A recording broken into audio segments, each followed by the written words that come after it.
Howdy, and welcome back to another music collection video. This episode will be going over the Elton John album, Blue Moves. It's not necessarily one of Elton John's more popular commercial albums, but it is one of my favorite albums of his. So, let's get into it. On the front, we have the official album cover for Elton John's Blue Moves, which features on the top the name of the artist, below the name of the album, and on the bottom right in very small text, the name of the artist who made the album artwork, which is Patrick Proctor. The original painting looked more like a, standard park setting with a brown tree, green grass. But here, as you can tell, it's colored blue for the album Blue Moves. On the back on the left-hand side, we have the amount of sides on the album, which in this case 4 for 2 LPs, and which songs are featured on each side. On the right-hand side is a continuation of the painting from the cover. Going on the inside of the gatefold packaging, starting on the left, is a picture of the band involved in the creation of the album, and Elton John on the right side. Going into the first pocket on the left-hand side is the song titles,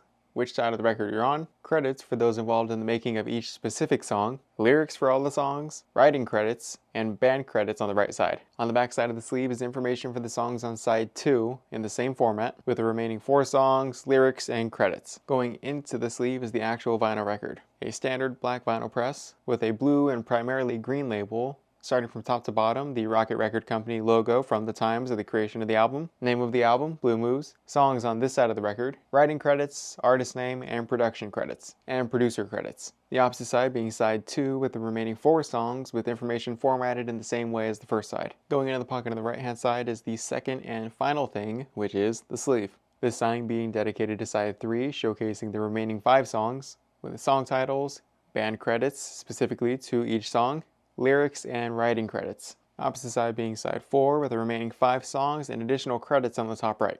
Going into the last vinyl sleeve is the last vinyl. This side being side 3 with 5 songs featured, and this side being side 4 with the other 5 songs. Throughout Elton John's discography, you can definitely hear the orchestral arrangements found throughout some of the songs. This album specifically, Blue Moves, is one of the albums where the orchestral arrangements definitely shine and have more of a pronounced stance in the album. The first song of the album starts with an instrumental song called Your Starter 4, and the second to last song of the album is also an instrumental song called Theme from a Non-Existent TV Series. Both songs, at least to me, don't really represent what the album entails of. Kind of misplaced, kind of not. I'm not the biggest fans of those ones. Kind of strange songs. Other than that, there's quite a bit of songs on here that Elton John and Ray Cooper have performed on their solo shows, or their shows where they both perform together, so duo shows. Tonight, Cage a Songbird, Crazy Water, Sorry Seems to Be the Hardest Word, Idol. Yeah, those are the songs that you can find Elton John and Ray Cooper performing on some of the live albums that they have,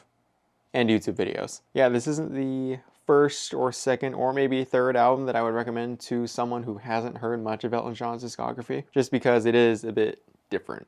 There's a lot more orchestral, classical, a bit slower at times. Not too much really pop or rock elements, but it depends on the taste, what artist the person likes already, what songs the person likes already. So if those classical orchestral arrangements are more of a thing for you, you might like this album. Speaking of orchestral arrangements being this album's strengths, I would say the best songs, if you are to be turned on to this album, is Tonight, Crazy Water, and Where's the Straw. For the song Tonight, the first 2.5 to 4 minutes or so is all instrumental. No vocals, but just a wonderful, beautiful orchestral arrangement, with Elton John playing piano throughout the entire song, but then picking up on vocals around the halfway point. Crazy Water is one of the songs that maintains the same tempo throughout the song, but adds so many layers. Backup singers, orchestra picks up, additional instruments just generally being added on throughout the song, adding a more intense feeling. It's a great song. It's a fun time. And then Where's the Straw? One of these slower songs on this album with a quite soothing organ type arrangement with backup singers and choirs picking up as the song goes on, really making you believe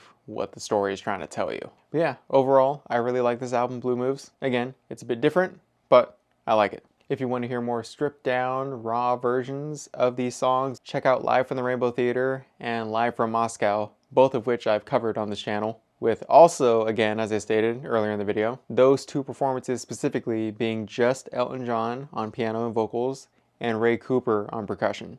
So very stripped down and quite a different performance than what you'll catch on here. So yeah, that's it for Blue Moves. I've done quite a handful of other music collection videos going over multiple Elton John albums, so if you want to check out the channel for those, you're more than welcome to. And if there's another Elton John album that you would like me to cover and go through the ins and outs of the packaging, let me know in the comments. And if there's a favorite artist album of yours that you want me to go over, also let me know in the comments. Also, I have another music-related channel called Talking Music with JG, me. This channel, JG Collects Music, is more my takes on music, my collection, music talk, my taste, me, with Talking Music with JG being more music news and discussions on broad music topics, not specifically regarding me. But yeah, that's it.